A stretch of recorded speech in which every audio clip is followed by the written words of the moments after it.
प्रजासत्ताक दिन आणि हळदी कुंकू असा संयुक्त दिमागदार सोहळा राजमाता जिजाऊ महिला विकास मंचाच्या वतीने साजरा करण्यात आला। त्यामध्ये देशातील विविध राज्यातील वेशभूषा दाखवण्यात आल्या। तसेच राष्ट्रपती राजेंद्र प्रसाद व पंतप्रधान पंडित नेहरू यांना डॉक्टर बाबासाहेब आंबेडकर यांनी संविधान देतानाचा देखावा देखील सादर करण्यात आला। त्यानिमित्ताने एक वेगळा मेसेज देण्याचे काम राजमाता जिजाऊ महिला विकास मंचाच्या वतीने करण्यात आलं। तसेच महिलांना कायदेविषयक सल्ला देण्यासाठी ॲडव्होकेट आरती तुषार नलावडे यांनी अतिशय मोलाचा सल्ला दिला। हळदी कुंकवाबरोबरच महिलांनी विचार आणि माहिती घेऊन जावी हा मंचाचा उद्देश असतो। याप्रसंगी जुन्नर तालुक्याचे आमदार माननीय शरददा सोनवणे यांच्या सुविध पत्नी सीमाताई सोनवणे याही आवर्जून उपस्थित होत्या।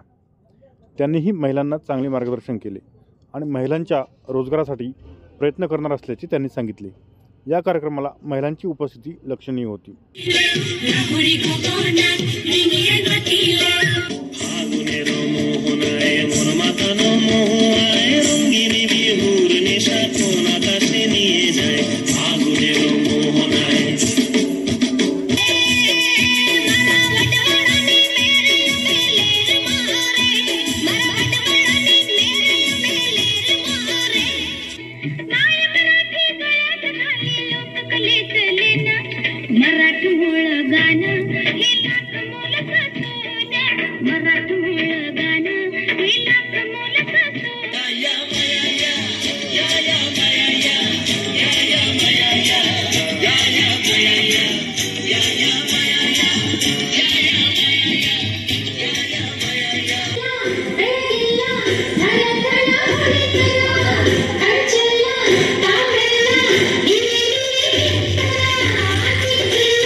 जनवरी को गणतंत्र दिवस मनाया जाता है।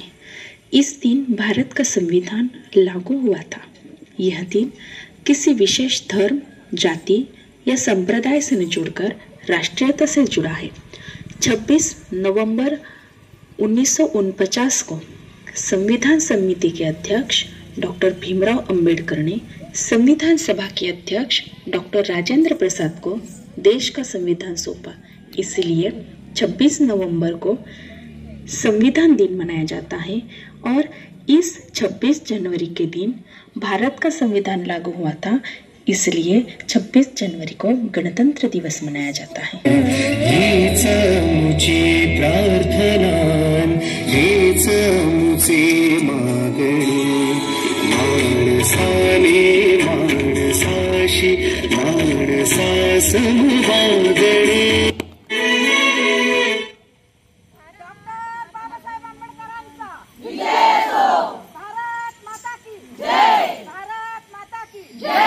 छत्रपति शिवाजी महाराज की जय। वंदे मातरम, वंदे मातरम, वंदे मातरम। प्रजासत्ताक दिनाचा विजय असो, महात्मा फुल्यांचा विजय असो, सावित्रीबाई फुल्यांचा विजय असो।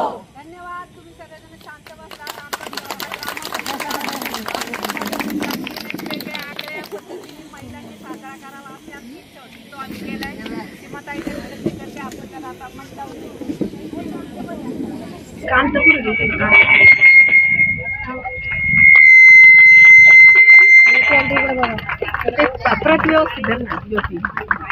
सत्कार करायचा आहे। गरीब त्यांना विनंती करते.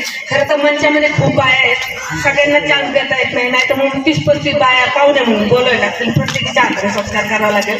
तेव्हा कुणाच्या हातून सत्कार झाला नाही म्हणून तुम्ही रुसू बघू नका. गरज असेल तेव्हाच तुम्ही वापर करा, कारण की कधी कधी याचा चुकीच्या पद्धतीने देखील वापर होतो. उगीच मला सासूला धडा शिकवायचा, मला सासऱ्यांना धडा शिकवायचा, की नवऱ्याला धडा शिकवायचा आहे म्हणून मी त्या कायद्याचा वापर करेन, असं अजिबात तुम्ही करू नका.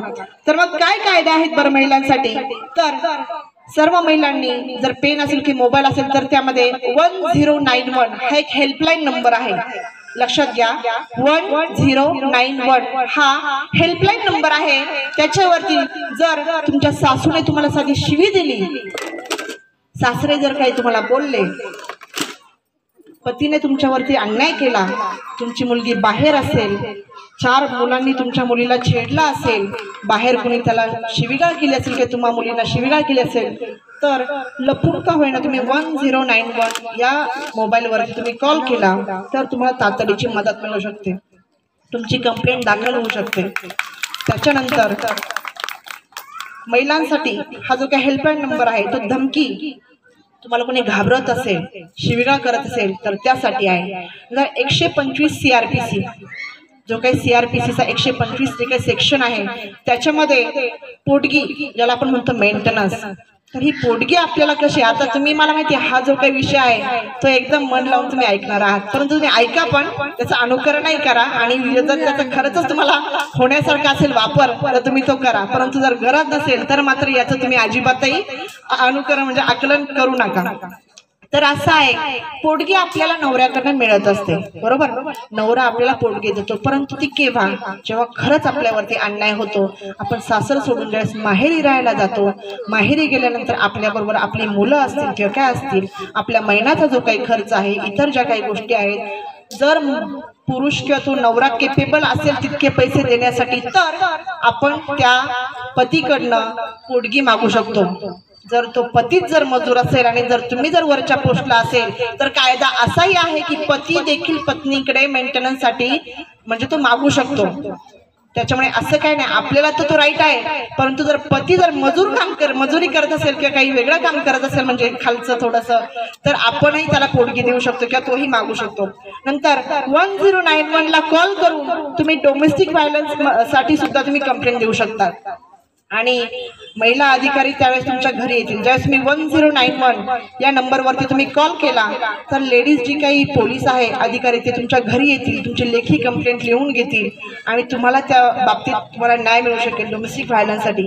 आता पतीच्या प्रॉपर्टीमध्ये वाटा, पतीची जी काही प्रॉपर्टी आहे स्वअर्जित प्रॉपर्टी, लक्षात घ्या, वडिलोपार्जित मध्ये मी म्हणत नाही, जी काही स्वअर्जित प्रॉपर्टी असेल तर त्या पतीच्या प्रॉपर्टीमध्ये अर्धा हिस्सा हा त्याच्या बायकोला मिळत असतो, आणि जर तो देतही नसेल तर तो कसा घ्यायचा ते सगळं कायद्यामध्ये सांगितलेलं आहे.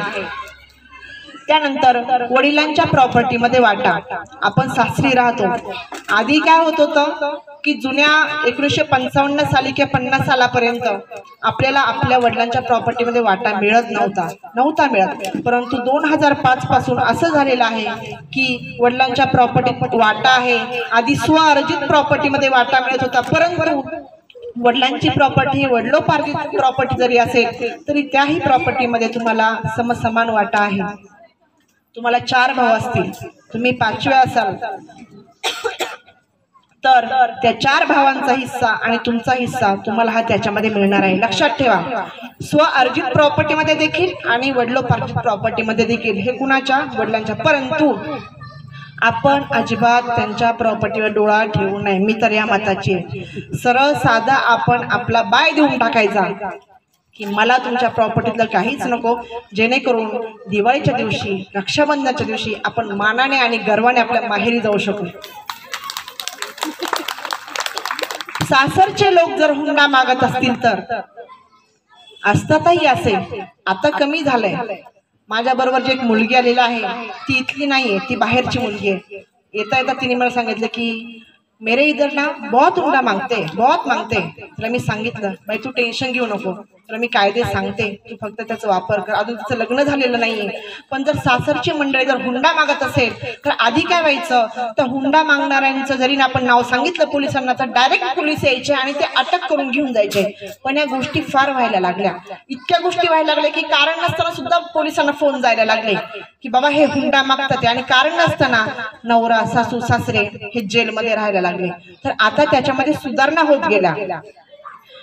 होत गेल्या त्याच्यामध्ये, आणि जे काय हुंडा मागण्याची जी काय पद्धत आहे ती आता कमी झालेली आहे. परंतु तरी सुद्धा हुंडा मागत असेल तर कायद्याचं कलम 498A मला वाटतं हे बऱ्यापैकी महिलांना माहीत असतं. हे इतकं कडक आहे की याच्यामधली शिक्षा सुद्धा अतिशय भयंकर आहे. हुंडा जरी मागितला सासू सासऱ्याने तर आपल्यावरती आपण 498A हे सेक्शन लावून आपण न्यायालयामध्ये दाद मागू शकतो. आता कामाच्या ठिकाणी आपण एखाद्या ठिकाणी काम करतो, मग ते कंपनीमध्ये असू दे वा इतर कोणत्याही ठिकाणी असू दे, सूर्योदय झाल्यानंतर म्हणजे सकाळी 6 वाजल्याच्या नंतर ते रात्री 6 वाजेपर्यंत या दिवसभराच्या कालावधीमध्ये आपण तिथे काम करू शकतो.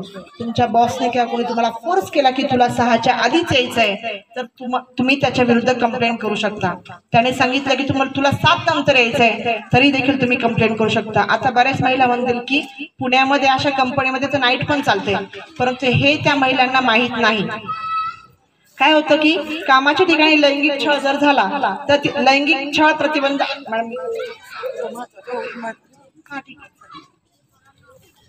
स्त्री आणि पुरुष एखाद्या ठिकाणी जर काम करतायत तर त्या कामाचं त्यांना सारखंच वेतन मिळायला पाहिजे. असं काही नाही की पुरुष आहे म्हणून त्याला जास्त वेतन आणि ती स्त्री आहे म्हणून तिला कमी वेतन, असं जरी कुठं आढळलं. आता बनकर फाट्यावरचं उदाहरण आपण घेऊयात. तिथं काय होतं की पुरुषांना आपल्याला माहिती त्यांना वेतन जास्त आहे, स्त्रियांना कमी, परंतु जर स्त्रियांनी जर त्याविरुद्ध तक्रार केली तर त्यांना तसं समान वेतन हे मिळू शकेल. आणि आणखी गोष्ट, आपल्यापैकीच सपोज मी असेल तुम्ही असेल जर कोणी गुन्हा केला आणि आपण गुन्हेगार असू आणि आपल्याला अटक करणे, आदरणीय डॉक्टर बाबासाहेब आंबेडकर, आपल्या सावित्रीबाई फुले आणि राजमाता जिजाऊ यांना मी प्रणाम करते, नमस्कार करते. आणि आपल्या सगळ्या राजमाताच्या ज्या महिला भगिनी आहेत त्यांना पण मी नमस्कार करते. आज आपण हळदी कुंकू आणि प्रजासत्ताक दिन अशा ह्या 2 कार्यक्रमांसाठी ते औचित्य साधून आपण सगळे आज एकत्र आलेलो आहोत. आणि राजमाताचा कार्यक्रम आता जर खरं म्हटलं ना तर मी आता खूप कम्फर्टेबल आहे, म्हणजे तो माझ्या ना जणू काही घरचा कार्यक्रम आहे असं मला वाटायला लागलं. नाही तर याच्या आधी मला खूप घाबरायला पाहिजे.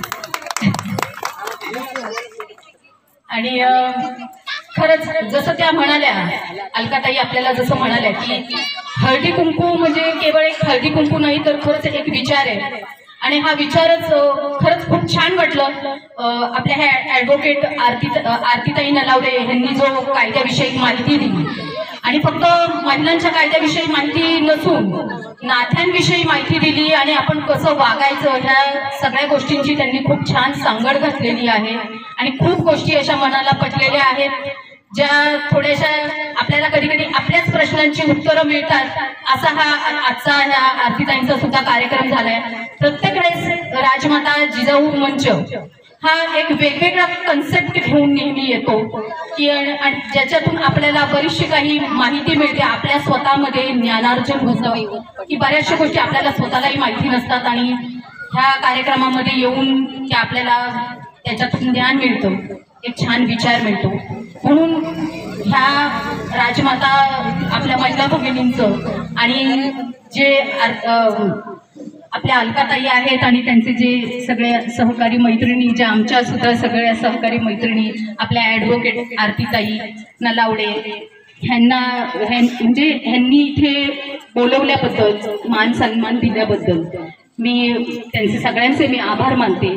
आणि तुम्हाला सगळ्यांना प्रजासत्ताक दिनाच्या आणि आपल्या मकर संक्रांतीच्या शुभेच्छा देते. अजून महत्त्वाचा मुद्दा म्हणजे जेव्हा दादा खऱ्या अर्थाने तुमच्या सगळ्यांचं आधी मी आभार का मानते तर सगळ्या महिलांनी ह्या निवडणुकीमध्ये दादांना भरघोस मताने निवडून आणलं. म्हणजे तुमचे ऋण मी कसे फेडू, मी स्वतः जेव्हा सांगत होते की तुम्ही दादांना मतदान करा, म्हणजे दादांची कामं मी सांगत होते, काही गोष्टी मी सांगत होते, पण महिलांनी माझी आर्त हाक ऐकली आणि दादांना खरंच खूप मोठ्या मताधिक्याने आपण निवडून दिलं. दादांना ह्या सगळ्या कामाची आवड आहे. दादा ह्या गोष्टींना बांधील राहतील, मी सुद्धा बांधील राहील. याच्या आधी मी कधी बाहेर पडले नव्हते, पण हळूहळू मी आता बाहेर पडते. महिलांचे पण काही समस्या आहेत, काही प्रश्न आहेत, ते मी जाणून घ्यायचा प्रयत्न करीन आणि दादांच्या मार्फत मी ते सोडवण्याचा प्रयत्न करीन. ह्याच्यासाठी मला अलकाताई आहे आणि आपला हा राजमाता महिला विकास मंच आहे, हा पण मला मदत करेल. तर माझ्यासाठी ह्या सगळ्या गोष्टी नवीन. आणि परत एकदा तुमचे मी आभार मानते की जेव्हा दादा निवडून आले त्या महिन्याच्या दरम्यान मी कोणताही कार्यक्रमाला उपस्थितीत नव्हते. म्हणजे दादांचे जे काही सत्कार झाले वेगवेगळ्या गावांमध्ये, खरं तर मला आवडलं असतं की सगळ्या महिलांचे तेव्हाच तिथे आभार मानायला हवे होते, पण मला माझ्या काही घरगुती अडचणी होत्या आणि त्या अडचणी अत्यंत मी कठीण काळातून ह्या गोष्टींना गेलेली आहे, सामोरं गेलेली आहे. बहुतेक काही लोकांना माहिती असेल आपल्या महिलांना. तर आता ते सगळं संकट खरं दूर झालेलं आहे. आपण म्हणतो ना, एक मळप दूर झाला, आता चांगल्या दिवसांची सुरुवात झालेली आहे. तुमच्या सगळ्यांच्या मदतीने मी एकटी नाही, आपलं हे सगळं टीम वर्क आहे. मला अनुभव नाहीये, तुम्हाला काही गोष्टींचा अनुभव आहे, मी तुमच्यामध्ये नवीन आहे, तुम्ही मला सांभाळून घ्याल. आपण सगळे मिळून दादांच्या मार्फत, कारण दादा आता अशा ठिकाणी बसलेले आहेत की आपण म्हणतो ना की बऱ्याचशा गोष्टींचे आपल्याला त्याच्या शासनाकडून काही अनुदान, काही फायदे, महिलांसाठी काही कामं, रोजगार, असं सगळं आपल्याला मिळणार आहे. आणि ह्या टीमवर्क मिळून आपण सगळ्यांनी एकमेकांना धरून काम करायचं आहे. तुम्ही कधीही माझ्याशी कोणतीही मदत तुम्हाला लागली तर तुम्ही मला सांगत जा, मी ती दादांपर्यंत पोहोचवत जाऊ आणि आपण ह्या समस्या सोडवत जाऊ. पुन्हा एकदा माझ्या मैत्रिणींना मी आभार मानून पुन्हा तुम्हाला सगळ्यांना मकर संक्रांतीच्या आणि प्रजासत्ताक दिनाच्या शुभेच्छा देते. धन्यवाद. धन्यवाद.